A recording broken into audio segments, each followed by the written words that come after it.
제가 미국 생활을 하면서 가장 힘이 날 때가 있습니다. 언제일까요?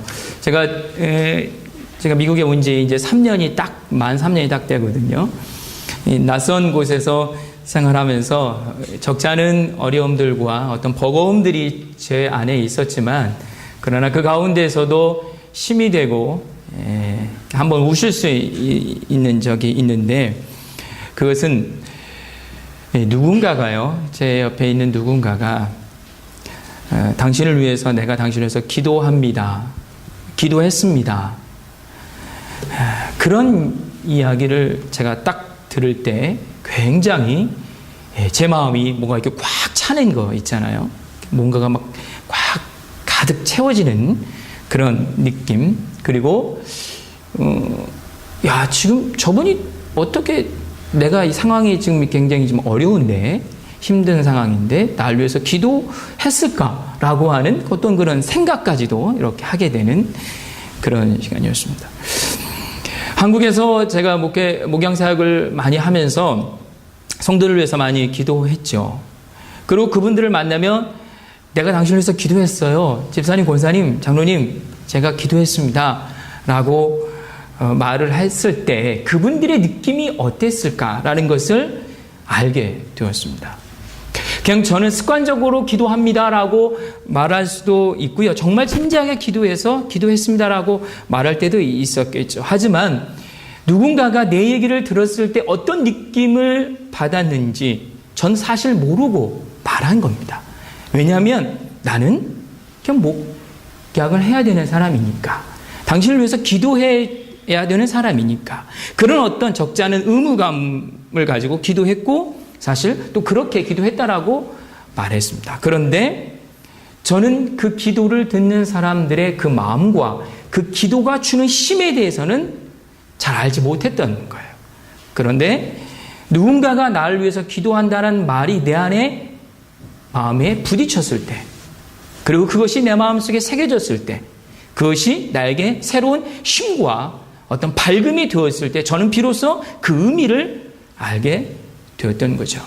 여러분, 이 세상에서 가장 큰 부자가 누구인지 아십니까? 그것은 바로 날 위해서 기도해 주는 사람이 많은 사람을 갖고 있는 사람이 이 세상에서 제일 큰 부자입니다.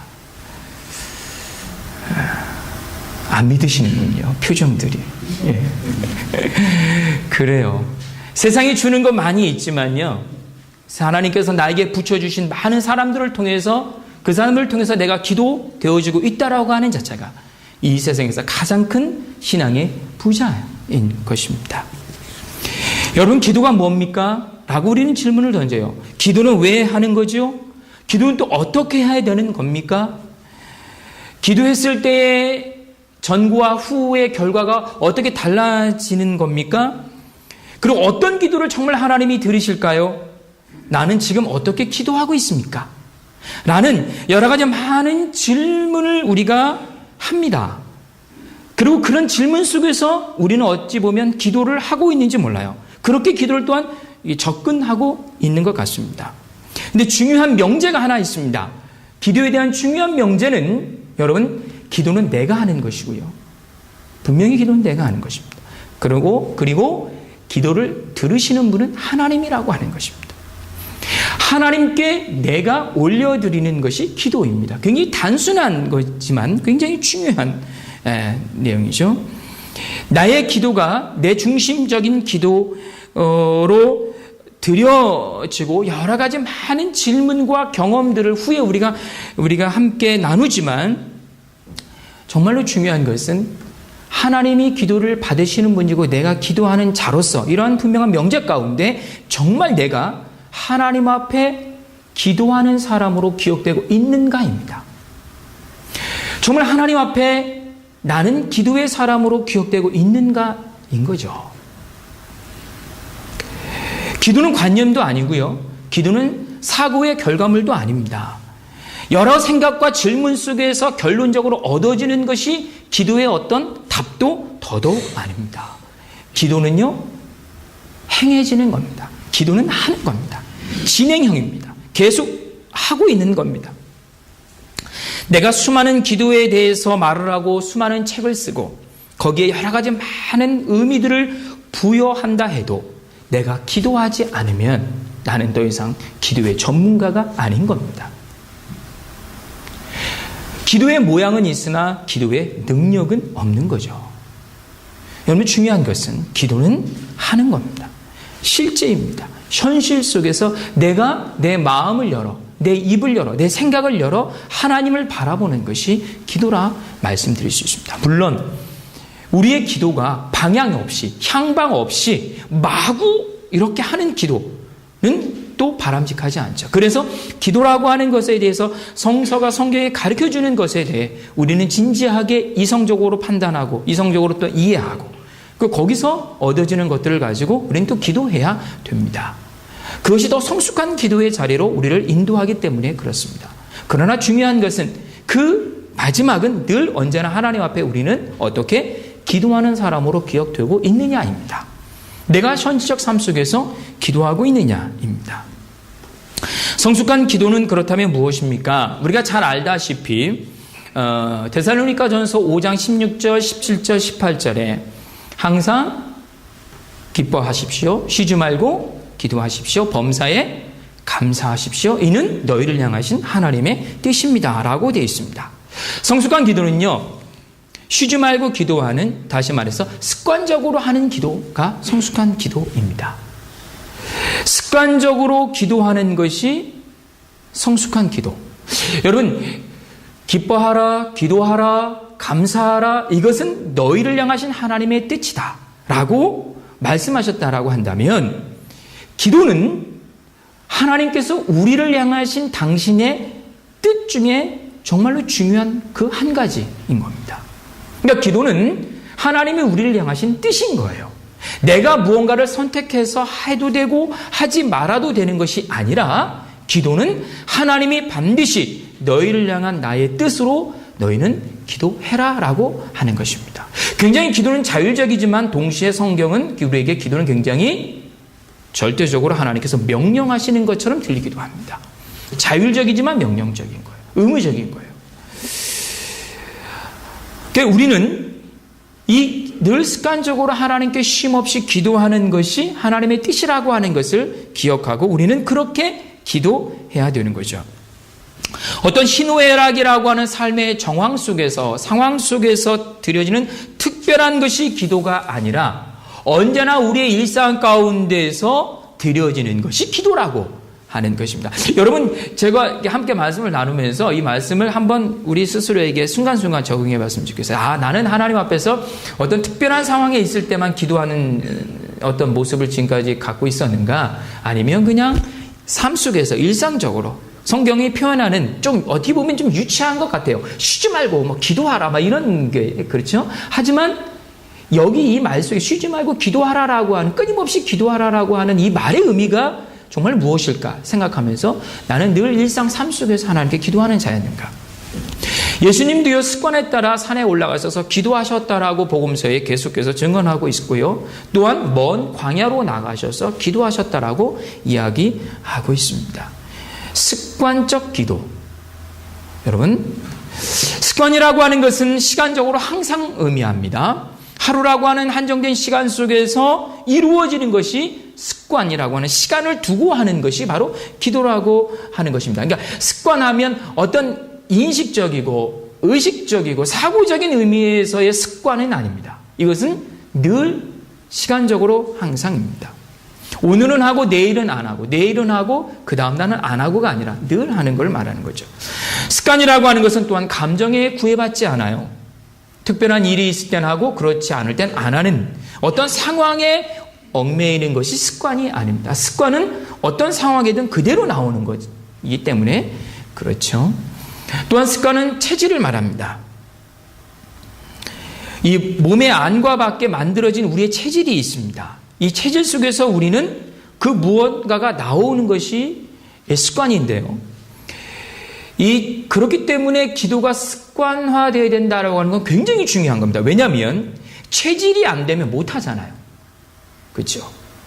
어떤 일을 할 때 내가 저건 내 체질이 아니야. 그러면 안 해요. 못 한다고요. 저건 다른 사람의 일이지 내 일이 아닌 거야. 이렇게 생각한다고요. 생각적으로 딱 판단하고 안 한다고요. 근데 기도가 습관이 되지 않으면 우리도 그렇게 될 수 있단 말인 거죠. 그래서 체질이 안 되면 기도도 못 하는 거예요. 그렇기 때문에 기도는 어찌 보면 힘들 수도 있어요. 그리고 기도가 그렇기 때문에 중요하고 큰 것입니다. 하지만 주님은 우리에게 계속해서 한결같이 말씀하십니다. 뭐라고요? 쉬지 말고 기도하라. 항상 늘 기도하라고. 계속 나에게 무언가를 기도하라고. 습관적인 기도에 대한 우리의 부정적인 시각은 이렇습니다. 가벼워요. 깊이가 없는 것 같아요. 방향이 없는 것 같아요. 마치 광인이 주절주절 거리는 것처럼 그 무언가를 연상하게 돼요. 그래서 그건 저급한 것을 우리 순간 생각하기도 해요. 하지만 습관적인 기도는 그 어떤 것보다도 무겁습니다. 습관적인 기도는 그 어떤 것보다도 힘이 있고요. 분명한 방향을 향해 가고 있는 것입니다. 그래서 우리는 이 습관화된 기도를 반드시 드려야 됩니다. 이 습관적인 기도, 쉬지 말고 기도하라라고 하는 것은 단순히 제가 지금 말씀 열거한 어떤 시간적 그리고 체질 이런 의미도 있지만 더 중요한 것을 제가 오늘 말씀드리겠습니다. 습관적인 기도, 쉬지 말고 기도한다라고 하는 것은 굉장히 중요한 신앙적 포인트가 있는데 그것은 바로 뭐냐면 주님을 인식하는 것입니다. 우리 다 같이 한번 해볼까요? 주님을 인식하는 것이다. 그렇습니다. 습관적으로 쉬지 말고 기도한다라고 하는 것은 무언가가 인식되어 있기 때문에 가능한 겁니다. 그렇잖아요. 이 빈 상태에서는 이게 불가능한 거거든요. 안 되는 거거든요. 이 주님을 우리가 인식하기 때문에 습관적으로 늘 항상 기도하는 것입니다. 우리의 신앙에서 이 인식의 영역은 매우 중요합니다. 내 마음과 내 머리에 무엇이 담겨 있느냐에 따라서 하루의 삶이 결정되고 인생 전체가 결정되기 때문이 그렇습니다. 내가 무엇을 인식하느냐, 내가 무엇을 담고 있느냐에 따라서 내 인생이 다 좌우되고 내 삶이 움직여지기 때문에 인식한다라고 하는 것, 무언가를 중요한 것을 담는다라고 하는 것은 굉장히 중요한 겁니다. 즉 다시 말해서 주님을 인식한다라고 하는 것은, 습관적으로 인식한다라고 하는 것은 늘 주님이 우리의 삶을 지배하는 겁니다. 늘 우리의 삶이 주인인 겁니다. 단순히 어떤 이론적, 어떤 성서에서 얘기하는 주인이 아니라 삶의 본질적인 주인이 하나님이 되는 겁니다. 그러니까 그분이 나의 삶의 주인이 되고 인식화되니 내가 그분과 대화하는 것은 습관적일 수밖에 없는 거죠. 자연스러울 수밖에 없는 것입니다. 여러분, 이 기도에 습관화된다, 쉬지 않고 기도한다라고 하는 이 인식의 차원은 우리의 신앙의 모든 가치에서 가장 중요한 것입니다. 왜? 그분이 나를 지배하고 있기 때문에 그런 거죠. 그 지배하고 있다라고 하는 것을 내가 어떻게 인정하는 것이고 내가 의식하고 있는 것이 인식하는 거기 때문에 그렇습니다. 우리는 수없이도 많은 이야기를 듣습니다. 하나님이 우리의 삶의 주인이십니다. 하나님이 우리의 삶을 인도하십니다. 물론 맞습니다. 그러나 그것이 내가 인식되지 않고 내 안에 확신이 없고 내가 받아들임이 없는데 더 이상 그것이 나에게 무슨 능력이 되겠으며 그것이 나에게 어떤 어떤 기도의 결과를 가져오겠습니까? 중요한 것은 내가 그것을 붙잡아야 된다라고 하는 것입니다. 습관적인 기도, 쉬지 말고 기도하는 것, 이것은 내가 당신을 나의 삶의 주인으로 인정하는, 그리고 이것이 하나님 나의 삶의 모든 것을 인도하신다고 하는 의식화된 그 결과가 바로 습관과 쉬지 말고 계속해서 내 속에서, 내 배에서 우러나오는 계속된 기도의 현상이라고 하는 것입니다. 그런데 이것이 가볍습니까? 가벼울 수 없죠. 이것이 방향이 없습니까? 분명한 방향을 갖고 가는 거죠. 왜? 하나님이 그 모든 것을 주관하시기 때문에 그런 것입니다. 두 번째, 성숙한 기도에는요, 우리의 기도는 반드시 응답이 있습니다. 여러분 믿으시죠? 우리의 기도는 반드시 응답이 있습니다. 예. 응답이 있는데 이 응답에는 반드시 조건이 있다라고 하는 거예요. 이 응답에는 조건이 있습니다. 오늘 본문이 그걸 말하는데 우리가 잘 알고 있습니다. 마태복음 7장 7절 계속해서 우리가 잘 알고 있는 말이에요. 구하라, 찾으라, 두드리라. 우리 같이 해볼까요? 구하라, 찾으라, 두드리라. 기도의 이 세 가지의 중요한 명제, 하나님이 이건 예수님 직접 말씀하신 거잖아요. 예수님께서 우리에게 말씀하신 이 분명한 말씀. 근데 아까 제가 처음에 말씀했습니다. 기도는 누가 하는 겁니까? 내가 하는 겁니다. 기도는 내가 하는 건데 주님이 뭐라고 했냐면 두드려라, 찾아라, 구하라 계속해서 우리에게 말하고 있는 겁니다. 여러분, 기도는 반드시 응답이 있는데 그 응답은 말 그대로 은혜입니다. 은혜는 무조건적인 거예요. 무조건적인 응답의 은혜는 하나님의 몫입니다. 하나님의 영역이에요. 응답의 결과와 때와 시는 하나님께서 주시죠. 그러니까 어떤 무게로 하나님께서 그 응답을 우리에게 주실지 이건 하나님이 하실 하나님의 영역이라고 하는 것입니다. 꼭 우리가 무엇을 열심히 해서 하나님이 우리에게 그 대가와 조건으로 주어지는 건 결코 아닙니다. 결코 아니에요. 죄송하지만 저와 여러분 기도 안 하시잖아요. 근데도 잘 살고 계시잖아요. 하나님의 은혜죠. 은혜죠. 만약에 하나님이 조건을 주셨다면 상상하기도 싫죠. 이게 은혜입니다. 반드시 하나님은 은혜를 우리에게 주시는데, 그런데요, 응답은 은혜라고 했는데 은혜는 전폭적인 하나님의 몫이라고 했어요. 그런데 재미있어요.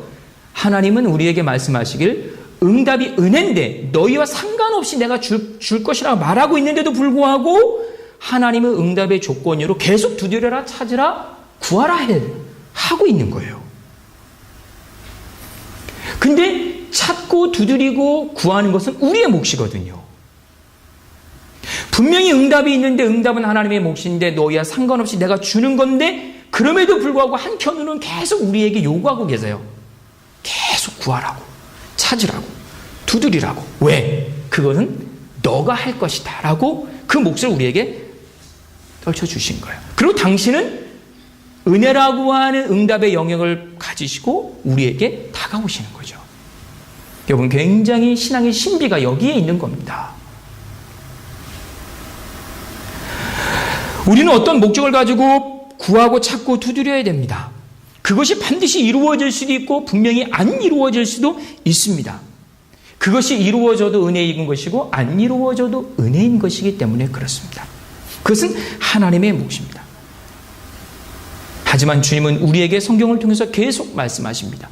기도의 응답을 성취하라 라고 계속해서 말씀하십니다. 약속하십니다. 아니요, 말씀이 아니라 명령이 아니라 약속하셔요. 왜? 두드려라, 구하라. 내가 어떻게 너에게 줄 것이다.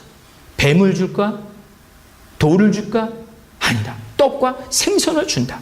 분명히 우리에게 맞아요. 그러니까 무언가를 얻는다라고 하는 차원에서 응답이 아니라 하나님은 반드시 우리의 소리에 귀를 기울이고 계시고 그 소리에 대해서 하나님 당신 스스로 고민하고 계시고 그 고민 속에서 우리에게 적정한 은혜로운 응답이라고 하는 것을 통해서 주신다라고 하는 겁니다. 이것을 우리는 인정하는 것이죠. 중요한 것은 응답은 해결입니다. 반드시 해결되게 되어 있습니다. 그 해결을 주님께 받기라고 하는 것입니다. 여러분, 구하고 찾고 두드릴 때 우리는 하나님의 응답과 은혜를 구하면서 그렇게 우리의 몫을 감당할 때 그것은 주님께 전폭적으로 맡기라는 거죠. 그렇기 때문에 그 기도 속에는 무엇이 있어야 되냐면 믿음과 신뢰라는 것이 반드시 있어야 됩니다. 믿음의 기도가 있어야 된다라고 하는 것이죠.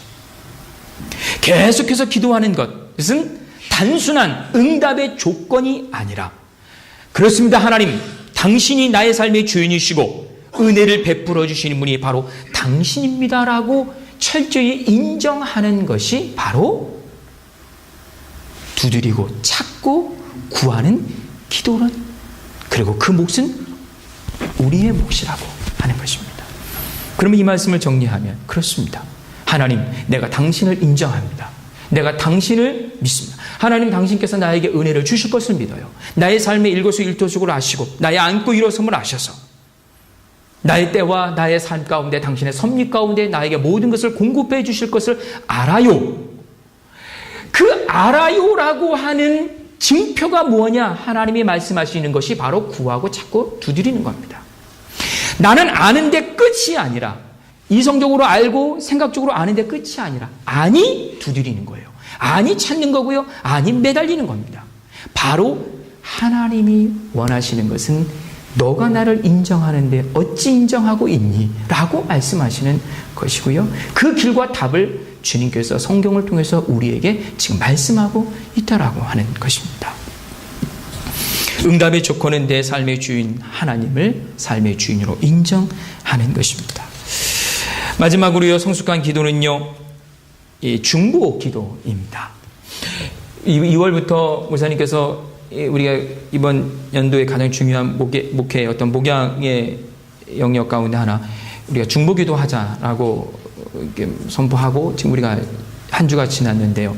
지난주에 기도 담당 하셨던 분, 예, 기도하셨죠? 첫날이 목사님이셨거든요. 예, 저도 그 수요일 날이었는데 기도를 하는데 이렇게 책상에 놓고 밤 10시, 11시 다 돼서 다들 하고 기도를 했어요. 늦게 했어요. 성경을 거기 있는 시편 말씀을 한 5편 정도 다 보고 기도를 하는데 굉장히 막 기도를 제가 막 뜨겁게 하는 거예요. 그래서 야, 이거 기도가 다시 살아나나 보다. 그래서 다 기도 열심히 하고 눈을 탁 뜨고 시계를 딱 봤더니 와, 제가 몇 분 했는 줄 아십니까? 8분 했어요. 8분. 10분도 못했어요. 와, 이게요, 우습기도 하고 제 자신이 너무 기가 막힌 거예요. 그러니까 내 자신이 기가 막히면서 동시에 하나님께 너무 죄스러운 게 있죠. 기도하면서 죄스러운 거 느낀 거 참 처음이에요. 죄스러운 거예요. 그러고서 안 되겠다. 이러면 안 되겠다. 그래서 덮었어요. 다 덮고 이제 교사님이 돌아서 스름 눕더라고. 그러니까 옆에 있으니까 또 안 돼. 그래가지고 들고 또 나가세요. 거실 나가서 불 닫고 문 다 잠그고 애들물도 잠그고 그러고서 기도하는 거예요. 근데 제가 무슨 기도했는지 아십니까?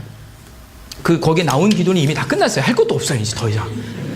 더 이상 목사님 이름, 장로님 이름을 다 부르면서 했는데요. 딱 8분 했다니까요. 더 이상 할 게 없는 거예요. 그러니까 그걸 놓고 기도할 게 아니라, 나를 보니, 죄송합니다. 이거 정말 죄송한 말씀입니다.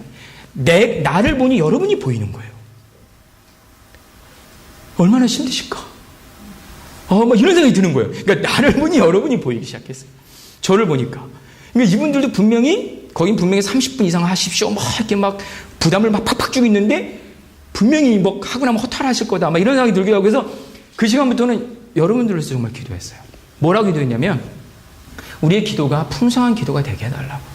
짧지만 짧아도 풍성한, 그리고 더 성숙한 기도, 계속 시간이 흐르면 흐를수록 더 풍성한 기도가 되게 해달라고 정말 중보했어요. 예, 여러분, 성경은요, 하나님 말씀은 우리의 삶 속에서 정말 성숙한 삶은 늘 다른 사람하고 관계를 말하고 있습니다. 이게 참 성경이 하나님께서 우리에게 말씀을 통해서 주시는 아주 중요한 진리인데요. 어린아이 때는 그렇지 않아요. 어린아이 때는 그냥 움켜쥡니다. 그냥 움켜줘요. 그리고 바로 들어가는 겁니다. 이게 어린아이죠. 믿음도 신앙도 기도도 그런 것 같아요. 신앙의 연륜하고 그러니까 인생의 연륜하고 상관없습니다. 신앙의 연륜이 짧으면 바로 나를 위해서 기도가 들어가는 거예요. 하지만 성숙한 신앙은 늘 누군가를 생각하는 거죠.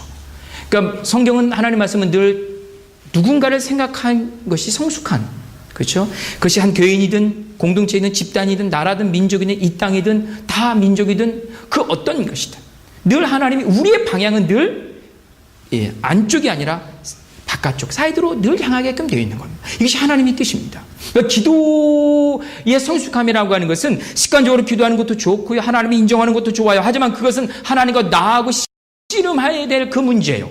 그 씨름하는 그 과정, 그 고통의 과정이 우리 안에 없으면 더 성숙한 기도로 가지 못하기 때문에 그런 거죠. 그러니까 내 안에 하나님과하고 기도의 씨름을 해야 되는 거예요. 8분짜리 씨름을 저는 한 거죠. 8분짜리 씨름을 저는. 여러분, 정말 8분짜리 씨름을 한 거예요. 제 자신이 참 부끄러웠어요. 8분짜리 씨름을 했지만 더 많이 하나님과 씨름하는 거죠. 그래서 거기서 얻어진 걸 가지고 그 능과 힘을 가지고 세상을 보는 거죠. 타인을 보는 거죠. 연약한 자를 보는 거죠. 이웃을 사랑하라. 이것은 우리 성경 66권의 최고의 하나님의 계명입니다. 최고의 명령이에요. 하나님을 사랑하고 이웃을 사랑하고. 이것은 하나님께서 우리에게 말씀하신 이 땅에서 우리의 지켜야 될 최고의 계명이에요. 그런데 그 계명을 어떻게 하라? 기도를 통해서 너희가 그 계명을 지켜라라고 하는 거예요. 중보라고 하는 기도를 통해서 지키라고 하는 거죠. 나에게 출발한 기도는 반드시 그 끝이 타인으로 향해서 매듭져야 되는 겁니다. 이것이 성숙한 기도입니다. 신앙의 연륜과 깊이가 있다는 것은요, 더 이상 내 속에 갇힌 내가 아니라 다른 이를 많이 품고 기도하고 그들과 더불어서 살아가는 것, 이것이 신앙의 연륜의 깊이가 있다라고 표현해도 정말 과언은 아닐 것입니다. 중보 기도하게 되면 어떻게 되는지 아십니까? 그 사람에 대해서 관심이 있기 시작합니다. 그렇죠? 그리고 살피게 돼요. 왜? 내가 너를 위해서 기도했는데 살피게 된다고요. 그거는 인지상정이에요. 당연한 겁니다. 기도 속에 누군가를 위해서 기도할 때, 교회를 위해서 기도할 때 내 안에 분명히 하나님께서 주신 감동이 있습니다. 왠지 아십니까? 기도는 죽은 게 아니라 움직이는 유기체이거든요. 그러니까 내가 기도할 때 누군가를 위해서, 교회를 위해서, 어떤 것을 위해서 내가 나 아닌 다른 사람을 위해서 기도할 때 하나님께서 늘 우리에게 관심을 주시고 내 안에 감동을 주십니다. 여러분, 감동을 받으면 사람이 어떻게 됩니까? 움직이게 되죠. 행동하게 됩니다. 믿음과 실천이 자연스럽게 병행되는 겁니다. 거기에 기도라고 하는 것은 그 모든 것을 가능케 하는 굉장히 중요한 우리의 신앙의 영역인 것입니다. 기도는 인식하게 되고요. 기도는 감동을 받게 되고요. 기도는 행동하게 되기 때문에 그렇습니다.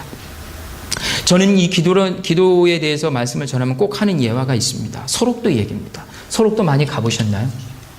안 가보셨나요? 한국에 있을 때 청년들하고 단계선교, 국내 단계선교 뭐 이런 형태로 소록도를 갔다 왔습니다. 소록도 잘 알다시피 거기에 있는 많은 분들은 한센, 그냥 쉽게 해서 문둥병이죠. 그 병이 걸려서 그들이 무추로 나오지 못합니다. 그 무하고 그 소록도하고는요, 뻔히 보입니다. 한 2km, 3km도 안 됩니다. 킬로도 안 됩니다. 바로 옆에 있어요. 그냥 배 한번 쪽배 하나 타고도 나올 수 있는 거리인데요. 그들은 거기서 영원히 갇혀서 못 나오게 거기서 삽니다. 지금은 뭐 다 치유가 되고 예방이 되기 때문에 이게 나오지만 지금도 그 사람들은 무추로 나오는 걸 싫어해요. 그래서 지금도 그 소록도 한 구석에는 화장터가 있습니다. 재래시 화장터. 그래서 거기서 죽은 사람은 다 그 화장터에 가서 재로해서 뿌리고 이렇게 납골하고 합니다. 소록도 한가운데도 그 병원이 있고요. 다 그 사람들만한 모든 편의시설이 다 그 조그만 섬 안에 다 있습니다. 거기에 소록도를 갔습니다. 소록도 가서 교회를 방문했는데 그 뭐 대표적인 교회예요. 거기 전도사님이 평생 그 소록도에서 사역하신 분이에요. 그분 역시도 한센스병입니다. 다 이게 뭐 이렇게 처음에 악수를 하는데 저는 뭣도 모르고 악수를 했어요. 순간 제가 엄청 막 소스라치게 놀랐어요. 손이 없는 거예요. 그리고 그분의 겉모습이 너무 순간 첫 이미지가 저에게 이렇게 딱 다가설 수 없는, 그런데요, 그 전도사님하고 그곳에서 1시간 얘기하는데 제가 무릎을 탁 꿇었습니다. 그리고 회개했습니다. 이분들이 정말 훌륭한 분이구나. 그 전도사님이 우리에게 말씀하셨어요. 아주 단순해요. 어투도 아주 굉장히 공격적이에요. 그리고 굉장히 막 단순하게 얘기하세요. 당신들이 무태서 잘 먹고 잘 사는 게 누구 때문인지 아냐? 뭐 이렇게 얘기하세요. 뭐 열심히 잘 생활하니까 잘 먹고 잘 사는 거죠. 뭐 그런 투로 이제 눈빛으로 얘기를 했죠. 다들. 그랬더니 당신들이 아무리 열심히 하고 정치인들이 아무리 정치를 잘해서 당신이 잘 먹고 잘 사는 거 아니다. 우리가 여기서 죽음을 각오하고 무트로도 나가지도 못하고 평생 여기서 하루 세끼 먹으면서 농사일하면서 새벽 아침 먹고 교회 오고 일하고 점심 먹고 교회 와고 일하고 저녁 먹고 교회 와서 기도하고 하루에 7, 8번을 늘 종을 칩니다. 땡땡땡땡땡. 그러면 사람들이 와서 기도하는 거 일하다가도 거기서 이 사람들이 기도를 하는데 무슨 기도를 드렸을까요? 처음엔 자기 몸 살려달라고 기도했대요. 고쳐달라고 기도했대요. 그런데 시간이 지나면 지날수록 더 이상 그 기도의 응답은 오지 않는 거예요. 이거는 불가능한 응답인 거예요. 그러니까 그들이 기도를 바꿨다는 거예요. 어떻게? 저 무태에 있는 멀쩡한 사람들 잘 먹고 잘 살게 해달라고 그렇게 기도했다는 거예요. 이 나라를 지켜달라고 기도했다. 이 민족을 지켜달라고 기도했다. 우리는 여기서 할 일이 딱 하나밖에 없다는 거예요. 우리는 할 일이 딱 하나다. 왜? 무엇? 저 사람들을 위해서 기도하는 것밖에 없다. 그러면서 하는 말이 근데 그분의 표정이요. 너무 공격적이고 당당한 이유를 알았던 거예요, 저는. 후에는 몰라. 기분 나빴어요. 놀랐어요. 하지만 그분은 당당하게 말하는 겁니다. 왜? 확신이 있는 거예요. 내가 너희를 위해서, 그 땅을 위해서 기도했기 때문에 너희가 지금 그렇게 잘 살고 있는 거야. 라고. 그거는 분명한 거예요. 살아있는 거예요. 삶을 통해서 그들의 인생을 다 바친 거예요. 그래서 그렇게 얘기한 거예요. 그래서 그분들이 그렇게 당당했구나. 그분들이 그렇게 저는 그 말, 그 권위에 꺾일 수밖에 없었던 거죠. 여러분, 누군가가 기도해서 우리가 지금 있는 겁니다. 중보의 기도는요, 보이진 않지만 관계는 설사 없다 해도요, 하나님께서 누군가의 기도를 들어 그 기도의 대가로 누군가를 살리고 있다라고 하는 것입니다. 알지도 못하는 저 타민족, 소수민족, 열악한 사람들, 여기에 살고 있는 그 알지도 못하는 그 많은 사람들을 위해서 덧없이 향방 없이 공중을 향해서 막 기도하는 것 같지만 하나님께서는 그 기도를 듣고 그 기도의 대가로 누군가를 지금 살리고 있다라고 하는 겁니다. 이것이 중보의 위대한 힘이고요. 이것이 하나님께서, 당신께서 온 인류를, 온 사람을, 많은 사람들을 서로 연결시키시는 하나님의 능력인 것입니다. 누가 약하면 누구의 기도를 통해서 들어서 그를 연결시키시고 또 이 기도를 들어서 누군가를 연결시켜서 그 영혼을 살려내는 거죠. 이게 바로 우리가 알지 못하는, 우리가 그냥 흘려보냈던, 우리가 그렇게 무게를 두지 않았던 그 중보의 힘이 지금도 하나님을 통해서 역사하고 있다라고 하는 것입니다. 우리는 반드시 기도해야 됩니다. 그것은 관념이 아니라 실제여야 되고요. 그 기도를 통해서 하나님의 주권, 하나님의 주인 되심을 인정하는 것이 기도입니다. 그것을 통하여 기도가 응답이 주어지고요. 그리고 이 모든 이 풍성한 기도가 완성되는 데는 반드시 기도를 사명이라 여기고 중보의 사역으로 연결될 때 우리는 성숙한 기도의 삶을, 그리고 기도의 열매들을 삶 속에서 경험할 수 있게 되는 것입니다. 저 여러분 참 부족해요. 8분짜리 목사입니다. 근데 여러분 참 부족하지만 하나님께서는 그 부족한 자를 통해서 기도케 하십니다. 우리 교회를 통해서 중보 사역을 시작하게 하는 하나님의 뜻이 계십니다. 우리가 이것을 온 성도들이 함께 마음을 모아 정말 기도에 힘쓸 때 하나님께서 우리에게 보여주시고자 하는 그 숨겨진 그 크고 놀라운 비밀을, 오늘 에레미야서가 말을 하고 있듯이 크고 비밀한 것들을, 보이시는 것들을 우리가 모두가 경험하는 우리 귀한 중보의 사역의 주님의 교회가 되시길 간절히 바랍니다. 우리 이 시간 함께 기도하겠습니다. 오늘 말씀 생각하시면서 하나님, 그렇습니다. 정말 내가 하나님께 기도하는 사람이 되게 하시고 중보의 기도가 풍성해지는 주님의 몸된 교회가 되게 하시며 우리의 연약함, 우리의 모든 것들을 하나님께서 아름다운 기도의 자리로 인도해 주옵소서. 함께 기도하시고요. 오늘 전교인 수련을 위해서 또한 기도하시고 우리 각자 하나님 앞에 함께 기도하며 나아가겠습니다.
참 좋으신 하나님, 늘 저희의 기도를 들으시고 저희의 기도에 응답하여 주심을 기쁨으로 생각하는 하나님께 영광을 돌리며 부족했던 저희의 기도 생활을 돌아보며 기도의 사역을 시작했습니다. 아직 낯설고 어렵고 힘들지만 우리 마음에 찾아오셔서 우리가 진정으로 기도하고 변화되고 또 변화의 동력이 될 수 있는 우리로 삼아주시기를 간절히 바라고 원하옵나이다. 특별히 오늘 떠나는 우리 전교인 수련회를 기억하여 주시고 1박 2일이라는 짧은 기간 동안의 서로의 사귐과 만남이지만 이 경험을 통하여 우리의 영성과 우리의 교제도 더욱 풍성해질 수 있도록 주여 도와주시옵소서. 주님 앞에 귀한 예물을 드립니다. 이 예물을 드릴 때 우리의 간구와 소원도 담아 함께 드립니다. 주님, 우리의 예물을 받으시고 우리의 기도에 응답하여 주시옵소서. 예수 그리스도 이름으로 기도하옵나이다. 아멘.